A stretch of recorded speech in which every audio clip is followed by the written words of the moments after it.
Official पे काले के शिव के मनाई। आप लोग यूट्यूब पे सर्च मारिए लोग, मिल जाएगा गाना, या रंजना राज ऑफिशियल मारिए लोग, सर्च मिल जाएगा। और रिलीज है गाना आप सभी के लिए। आप लोग जाइए लोग रंजना राज ऑफिशियल पे, इस गाने को सुनिए लोग।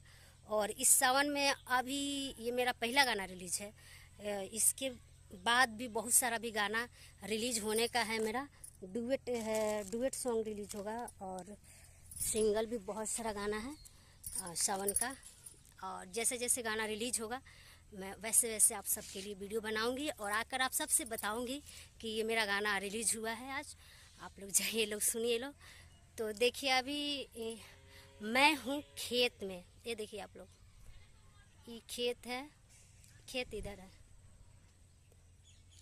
ये सब धान रोपाया है, धान का बिया है, धान रोपाया है। और इधर कुछ खेत है जिसमें